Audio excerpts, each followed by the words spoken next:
Let's create this amazing decoupage fawn art bottle together. Awesome sauce. How old is that? Good afternoon. It's Teresa with Indigo Moon Arts and mid-bottle creation. Still actually in the earlier stages.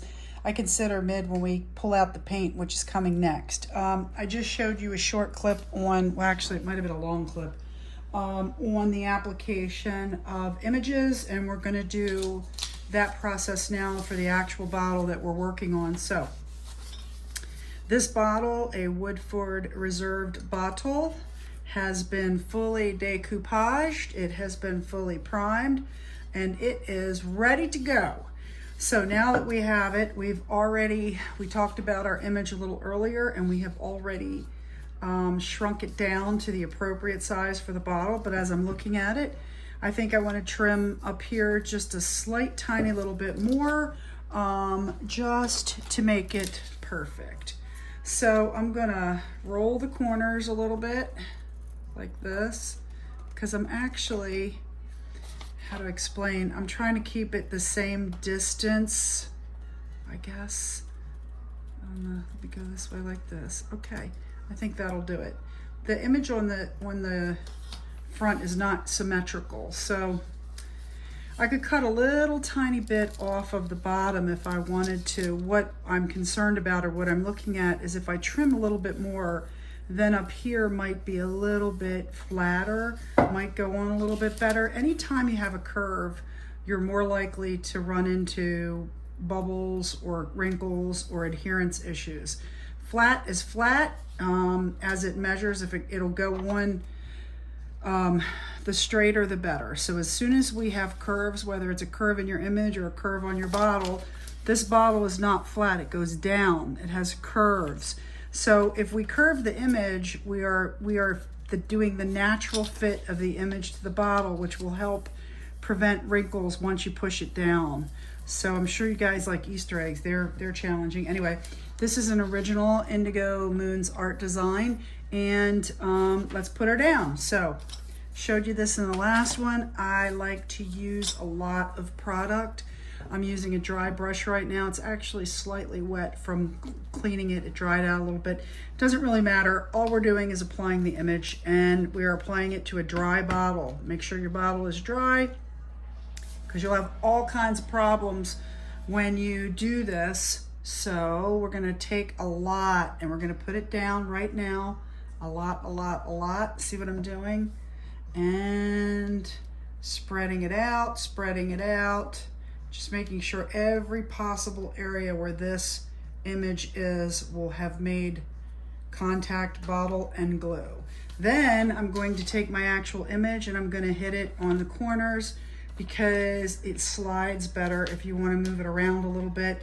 Try to get your placement from the beginning dead center where you want it. That saves time in moving it around.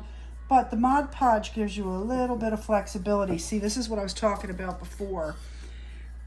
Because the bottle's curved, when the image goes down, it's not flat. And where it's not flat, I don't know if you can see this in the light or not, is where you get wrinkles.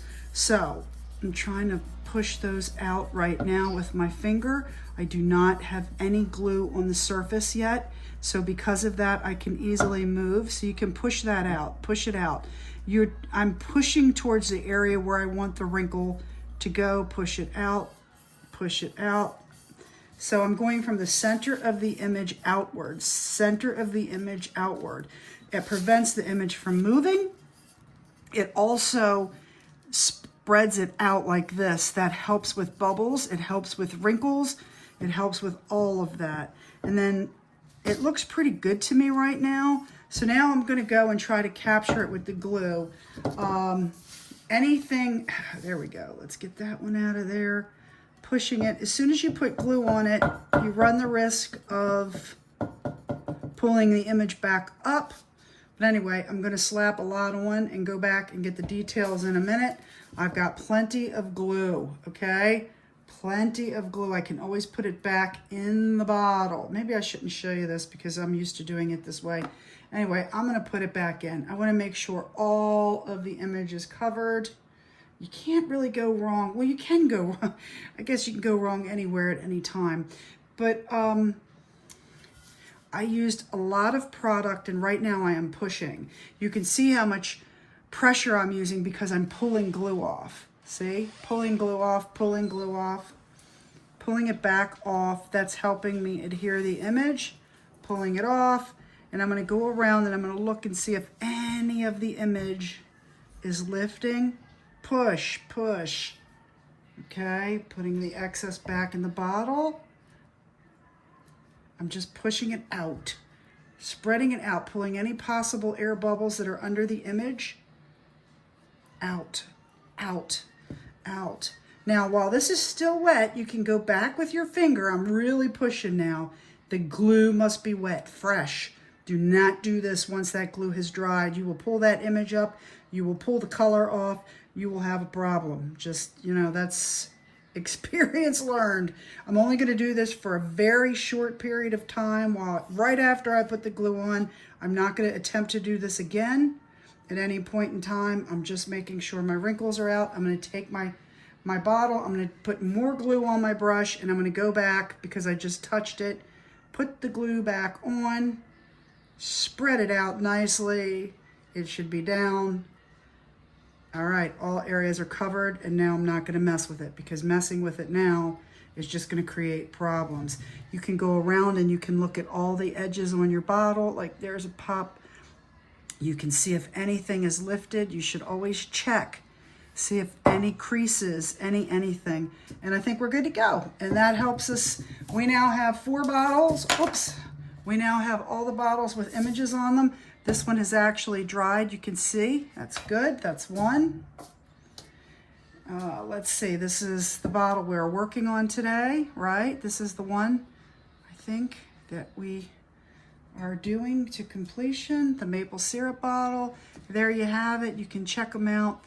Everything looks good on them, everything looks down. Now would be a time before you do anything else. So you have 2 options at this point. One is to varnish the image while it's down before you do anything else.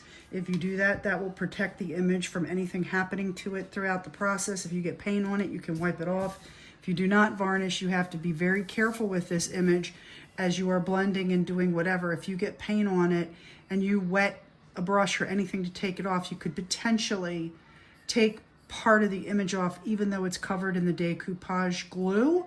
Just saying, it's just, you know, I'm not going to varnish because I don't need to. I want to go blend. That's what I want to do. The fun part starts happening now, which is the paint. If you have any questions, you can put them under the video. My molds are drying, so hopefully I'll be able to add at least 1 or 2 of those. We're going to play with those a little bit too. I hope you're enjoying yourselves, and this is a short one. Oh, well, 8 minutes isn't that short. Stay tuned for more. We get into painting next. Hope you're having a good day. Bye.